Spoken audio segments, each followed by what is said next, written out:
അടി കൊടുത്തേ പണം കിട്ടുമെന്നെങ്കിൽ അടി കൊടുത്തിട്ട് തന്നെ വാങ്ങണം. പിന്നെ മുന്നും ഇത് നോക്കരുത്. നോക്കിയാ പിന്നെ നമ്മൾ പതറിപ്പോവും.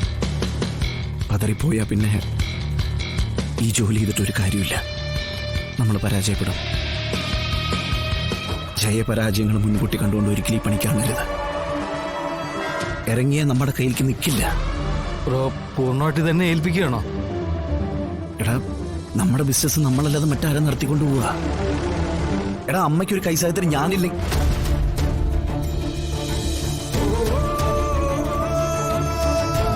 ഞാനില്ലെങ്കിൽ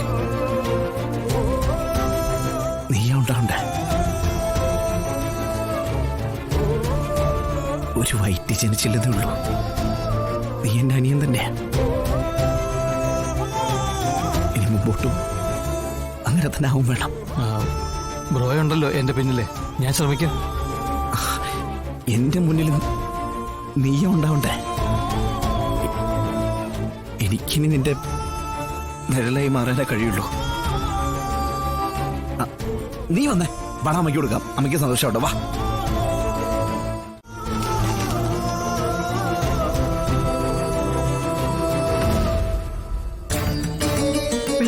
ആ വർഷോപ്പുകാരന്റെ പൈസ ഇതുവരെ കിട്ടിയില്ലല്ലോ. അത് വിഷ്ണു കുഞ്ഞ് അയാൾക്ക് കുറച്ച് സാവകാശം കൊടുത്തിരുന്നു സത്യാമ്മി. അയാളുടെ കുഞ്ഞിനെന്തോ അസുഖമാണെന്ന് പറയുന്നത് കേട്ടു. ഈയിടെയായിട്ട് അവന് കുറച്ച് ദീനാനുകമ്പ കൂടുന്നുണ്ട്. ആ, ദേ വിഷ്ണു കുഞ്ഞ് വന്നല്ലോ. ആ, എവിടെ കുറ?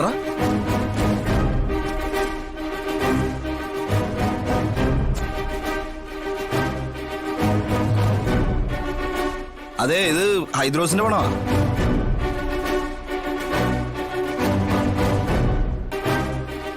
അല്ല, ഇവൻ തന്നെ അടിച്ചു വാങ്ങിച്ചാ. ഞാൻ ഒന്ന് കൂടെ വന്നേ ഉള്ളൂ.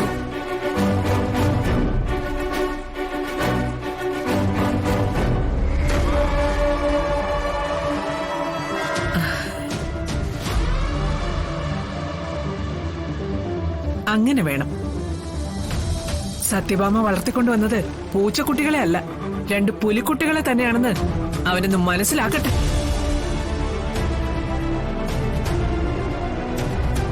മാത്രമല്ല, ഹൈദ്രോസിനെ കിട്ടിയത് 4 ആൾ അറിയുകയും ചെയ്യണം.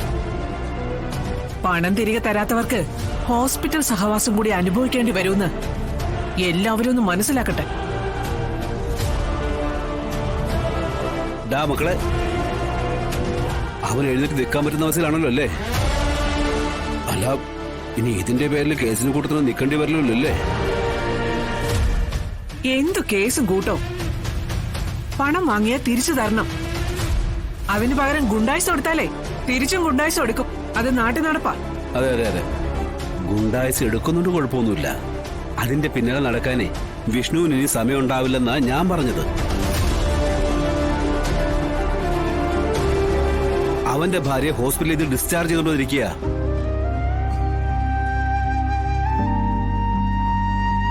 ഇനിയേ അവൻ അവളാരും നോക്കണം.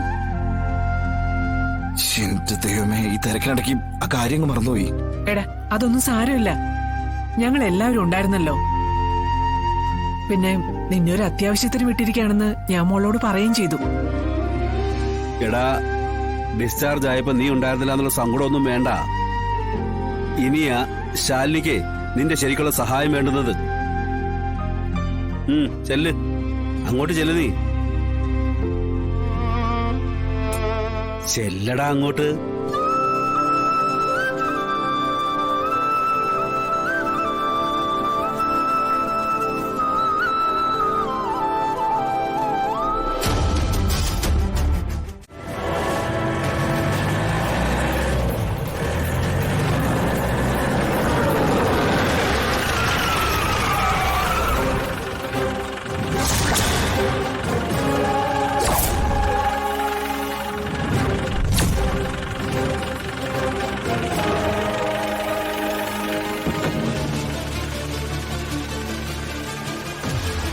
ചെറിയൊരു പണി കൊണ്ടാണല്ലോ വന്നേക്കുന്നത്.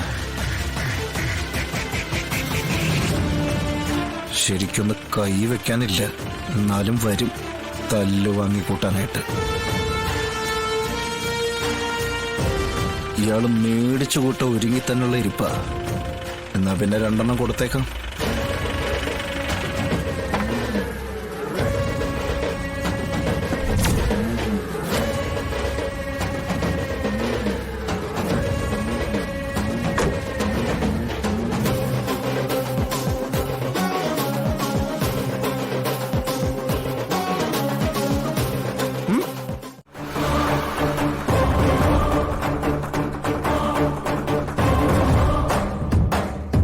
ശാരദ, എന്താ എന്തു പറ്റി?